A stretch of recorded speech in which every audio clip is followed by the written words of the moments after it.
다이타니온에서 진료를 하다가 이제 연구소로 발령을 받아 연구를 진행을 하고 있고요. 다이어트 진료 경험은 3년입니다. 그래서 여기 계신 선배님들 중에서는 저보다 훨씬 오래 임상을 하신 분들도 계실 텐데 좀 새로운 관점으로 봐주시면 감사하겠습니다. 저희의 오늘의 목표를 좀 말씀을 드릴게요. 일단 당질 제한식이라는 단어는 처음 들어보시는 분들도 있을 것 같아요. 탄수화물 제한 식단의 한 종류라고 보시면 되겠고요. 비만이라는 게 워낙 복잡하다 보니까 한약으로만 치료를 하는 게 아니라 생활습관 관리도 해야 되고, 생활습관 관리 중에서도 운동이라든지 이런 것보다는 훨씬 더 중요한 식단의 한 종류를 다이타니온에서 선택을 했고, 그 선택을 한 카보하이드레이트 다이어트에 대해서 설명을 드리도록 하겠습니다. 이번을 보시면은 요즘에 마운자로까지 처방이 이제 되기 시작하면서 환자분들이 많이 선택을 하고 계신데, GLP-1 RA가 뭔지 간단하게 이런 것들을 통해서 좀 이해를 하는 시간을 갖도록 하고요. 그리고 다이타니온 임상을 한 사례나 동료 선후배들의 훌륭하신 연구들을 가져와가지고 실제로 어떻게 적용을 하는지랑 그런 것들을 좀 보도록 하겠습니다. 한의원에서 당화혈색소 검사를 많이들 할 거예요. 혈액 검사도 선배님들의 그런 노력에 의해서 그랬는데, 혈당과 체중은 굉장히 중요합니다. 왜냐하면 혈당이 이제 올라가게 되면은 비만으로 연결된다는 그런 연구 결과들이 많기 때문에, 특히 그리고 느껴지실 거기 때문에 굉장히 중요해서 다이타니온 같은 경우에는 초진 모든 환자분들한테 당화혈색소 검사를 일괄적으로 진행을 하고 있습니다. 혈당과 체중 증가의 상관성은 이제 세 가지로 보시면 되겠고요. 고혈당과 인슐린 저항성. 인슐린 같은 경우에는 지방 축적 작용을 한다. 혈당 스파이크와 과식을 유발한다. 일단 혈당 스파이크에 대해서는 언론에서 워낙 많이 나오는데, 처음에는 언론에서 나오는 내용이지 의학적으로 정해진 그런 내용은 아니었습니다.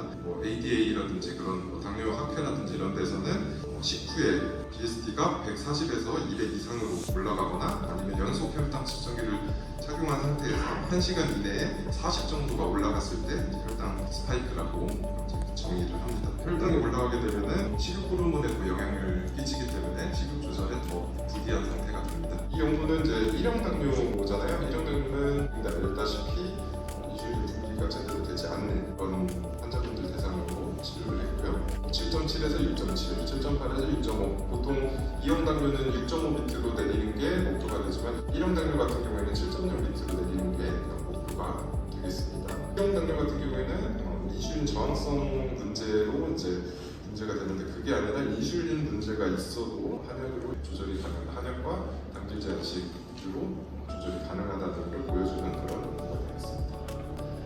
왼쪽 아래 보시면은 그 마운자로 아직 허가만이라고 써있지만 이제 허가를 넘어서 이제 처방이 되고 있죠. 빨간 줄로 돼 있는 게 국내 다분도 처방되는 당뇨 약들입니다. 혈당만 낮출 수 있으면은 한 가지 약으로 쓰면 되겠는데 굉장히 약이 많죠. 여기 보니까 이것저것 약이 많고 구분이 돼 있는 거 보니까 여러 가지 기전으로 이렇게 돼 있잖아요. 양방에서도 잘 안 되기 때문에 새로 계속 개발을 한다고 보시면 되겠습니다. 기전 8가지입니다. 베타세포, 간, 인슐린저항성, 지방세포, 위장관, 알파세포, 심장, 중추신경 여러 가지 기전으로 혈당이 상승하기 때문에 대표적인 약물들이 8가지에 각각 붙어가지고 어떤 작용 메커니즘으로 혈당 수준을 낮출 수 있는지 정리를 해봤고요. 당뇨약 중에서 체중과 관계 있는 약과 없는 약을 좀 구분을 해봤고요. 위에 세 줄은 체중을 감소하는 효과, 마운자로라든지 미국이라든지 이런 약들도 체중 감소를 일으키지만 인슐린이라든지 혈분일 유래 같은 경우는 체중 증가와 관련이 있다. 당뇨약은 혈당 조절을 하기 때문에 무조건 체중을 감소시킨다. 이게 아니라 체중을 증가시키는데도 영향을 끼칠 수가 있다. 그래서 GLP-1부터 조금 보도록 하고요. 글루카곤 유사 펩타이드입니다. GLP는 GLP-1과 GLP-2가 있고요. GLP-1의 기능, 특히 가지를 살펴보시게 되면 백색 지방 조직 내에서 열 발생을 증가시켜서 지방 연소를 촉진한다. 두 번째로 인슐린 분비 촉진을 하고 포도당 대사 조절을 한다. GLP-1이 87년에 처음으로 연구 결과가 발표가 됐더라고요. 40년 된 기전이고요. 이때부터 기전 연구만 됐고요. 2005년을 보시면은 기전 연구가 20년 동안 됐기 때문에 그 기전 연구를 바탕으로 GLP-1을 이용한 당뇨 연구가 시작이 됐습니다. 그리고 2014년, 10년 전에는 GLP-1을 이용한 당뇨약 연구는 이제 이미 넘어갔고 비만약 연구로 이렇게 넘어가서 40년이나 되고요. 굉장히 탄탄하게 연구가 진행이 되고 있죠. 몸 안에도 GLP-1이 있는데 약도 GLP-1 약들이 있다. RA는 리셉터 아고니스트고요. 자율 발생하는 GLP-1과 약으로 처방하는 것들은 뭔 차이가 있을까?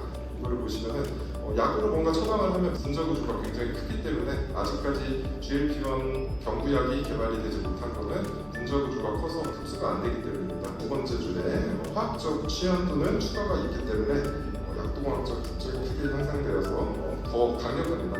몸 안에 있게 되면은 굉장히 짧은데 인공적으로 만든 이런 것들은 반감기라든지 이런 게 굉장히 5일 정도 이상으로 되기 때문에 가짜 제제를 한 번만 꽂아도 일주일 지속되는데 그래서 그렇습니다. GLP-1과 당뇨의 상관관계 GDP4가 억제제가 차단을 시키고 크레틴을 비활성화하고 결과적으로 혈당을 감소시킨다. 보시면 되겠습니다. 한약 한방 다이어트 친구가 어떤 게 우리가 있기 때문에 치료를 해야 되는지 이런 것들을 좀 봐야 되는데 일단 우리나라 사람들은 사실 GLP-1 RA가 맞지는 않습니다. 췌장 크기라든지 이런 문제가 있습니다. 보통 췌장 크기가 작기 때문에 서양인에 비해서는 췌장 기능이 약하기 때문에 네 번째 인슐린 저항성 보시면은 BMI가 낮아도 당뇨가 잘 생긴다.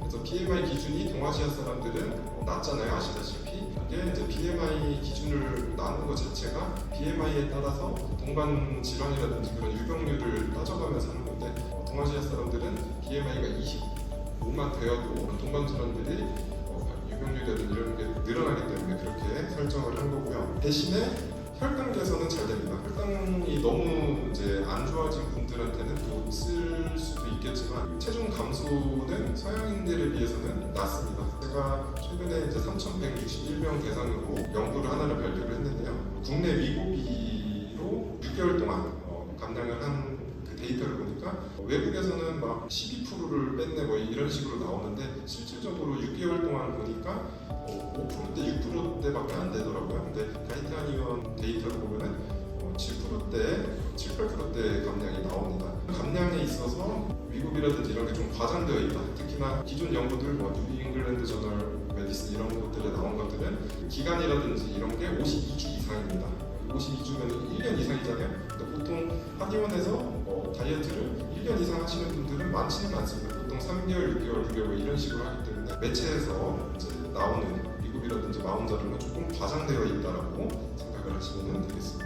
그리고 이제 두 번째로는 부작용입니다. 부작용도 좀 큰 편이에요. 기타 부작용에 보시면은 근육량 감소가 있죠. 근육량 감소 같은 경우에는 당장은 많이 뺄 수도 있겠지만 근육이 적어지게 되면 기초대사량이 떨어지게 되고 다음번 다이어트에서 적어진 근육량은 더 올라가지 않기 때문에 다음번 다이어트는 망하게 되겠죠. 당장 이번에 잘하고 다음 다이어트는 망할 가능성이 더 높기 때문에 GLP-1 RA는 좀 피하시는 게 좋다.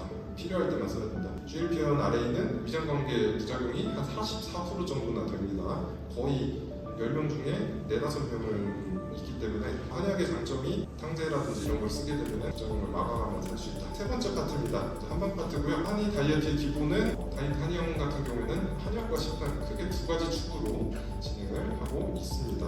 다이어트의 기전을 보시면은 5가지를 좀 터치를 하고요. 과거에는 뭐 예를 들어서 습담을 제거해서 분양을 시킨다라고 하는데 환자분들한테 습담이 잘 축적이 되는 체질이기 때문에 그런 약제들을 추가를 해서 처방을 해야 된다. 뭐 이렇게도 얘기를 하지만 이런 식으로 페타제프를 보호를 하고 감포도당 생성을 억제를 하는 그런 약제들을 추가를 해서 처방을 하겠다. 이런 식으로 할 때 환자분들이 이해를 잘 하시기 때문에 생화학적인 기전 설명도 추가를 하시는 게 좋을 것 같습니다. 근거 및 가능성을 보시면은 옆에 예시에 들어놓은 이런 약제들을 좀 다빈도로 사용을 하시면 됩니다.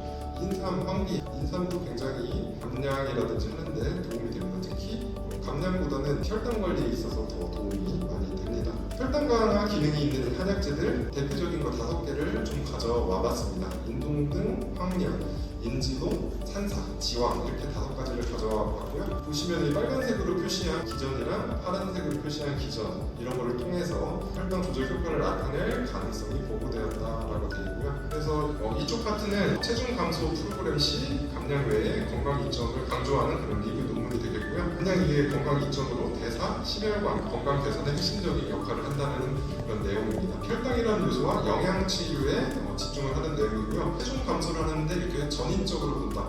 이거는 뭐 사실 오래전부터 한약 치료라든지 한의학 그런 치료들은 전인적으로 받고 한 가지를 좋게 하면은 여러 가지가 다 같이 이제 개선이 된다는 그런 전인적인 관점이랑 일맥상통하는 내용이 되겠고요. 이 연구에서는 또 환자마다 체중 감소에 있어서 개별적으로 접근을 해야 된다고 나와 있습니다.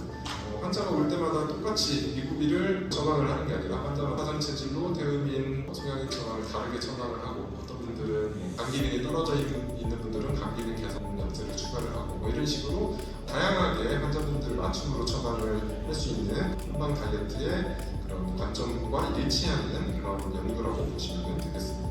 혈당과 인슐린을 조절하는 식단 전략은 크게 4가지로 봤습니다. 다이타니원에서는 이 4가지로 관리를 하고 있고요. 첫 번째는 탄수화물의 절대적인 섭취량을 좀 줄여야 된다라고 당질 제한식을 권고를 하고 있고요. 그다음에 GI 지수가 낮은 식단, 먹었을 때 혈당이 갑자기 올라가는 GI 지수가 높은 음식들 있죠. 놀랍게도 한식 중에서는 김밥이 좀 GI 지수가 높은 편입니다. 그래서 환자분들한테 김밥을 먹지 않게 그런 티칭을 하고 있고요.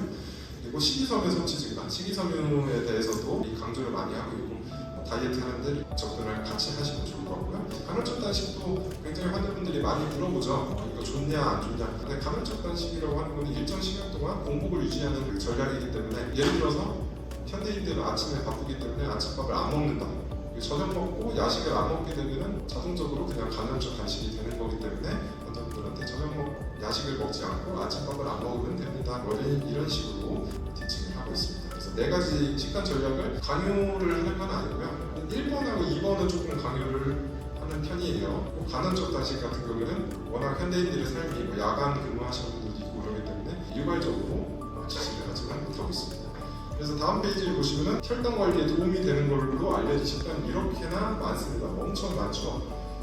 그런데 이 중에서 공통적인 거는 이제 좀 위쪽에 보시면은 탄수화물을 조금 줄여야 된다라는 그런 거고 아래쪽은 오히려 또 탄수화물은 그냥 그대로 먹어도 된다 뭐 이런 식으로 돼 있는데 좀 줄이는 쪽으로 선택을 하는데 환자마다 지속 가능한 방향으로 권고를 하는 편입니다. 그래서 다음 페이지를 보시면은 탄수화물을 적게 먹는 그런 식단에 대해서 분류가 다양하게 되어 있습니다. 50g 밑으로 되어 있는 것도 있고요. 50에서 130, 130에서 225, 그럼 225 이상으로 먹어라. 225 이상으로 먹으면 살이 안 빠지겠죠. 제대로 빼고 싶으신 분들은 되게 가까운 쪽으로 이렇게 해야 되고요.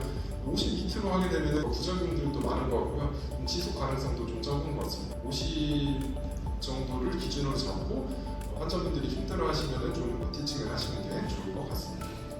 다음입니다. 4가지 전략 중에서 식이섬유 관련해서 설명을 드렸었는데 왼쪽에 있는 작은 그런 표는 식이섬유가 당질과 합쳐지면 탄수화물을 전체를 이룬다 이런 식으로 벤 다이어그램이 되어 있는데 사실 식이섬유는 비전분성 다당류이기 때문에 다당류에 속합니다. 그래서 이런 거는 맞지는 않고요. 평생 먹어야 된다고 하던데 뭐 이런 식으로 이제 놀라시는 분들도 있고 당류약을 중단하는 게 이제 최종적인 목표가 되는 거고요. 아직 안 먹는 분들도 있습니다. 생활습관 관리라도 제대로 알려드리는 게 중요하고 일단은 이런 분들은 당류약을 복용하는 것을 시작을 안 하게 만드는 게 이제 목표가 되겠습니다. 그래서 당활색소 검사를 매달 하면서 당류약 복용을 시작 안 하게 하는 약을 안 먹는 거에 대해서 굉장히 우리나라 사람들이 좀 좋아하시기 때문에 다이어트를 통해서 혈당을 조절을 하고 약을 안 먹는 쪽으로 갑시다 하고 하면 좋을 것 같습니다. 다이타니온 연구 3번째로 갖고 왔는데요. 당류약을 처방을 받아야 되는 그런 6.5 이상의 약을 아직 안 먹고 있는 분들이 이제 한약이나 LCD를 통해서 이제 감량을 한 연구 결과를 가져왔습니다. 마찬가지로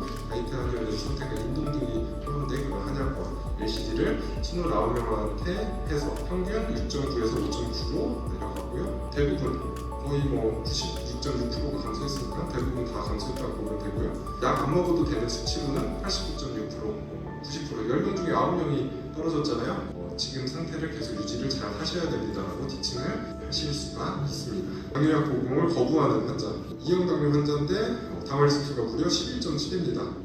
이 수치면은 이제 양방에서는 인슐린 투여하자는 환자인데 강심탕, 천화분 냉동동 인삼을 투여약을 해가지고 당활색소를 많이 이제 줄인 그런 케이스가 되겠고요. 좀 정리를 해보겠습니다. 혈당 상승의 원인은 다양하고 복합적이기 때문에 양방약들 강의 초반에 보셨다시피 그런 당뇨약들이 계속 개발이 되고 있는 거고요. 그다음에 GLP-1 그런 약들도 굉장히 계속 1세대인 그런 사텐다를 이어서 위급이 나오자로 마운자로 같은 거는 GIP까지 이제 건드리는 그런 약이 되겠고 요즘 보니까 각 그 혈당 관리하고 감량을 하는 세 가지 기전이 합쳐진 그런 약들도 개발을 하고 있습니다. 왜냐하면 한계가 있기 때문입니다.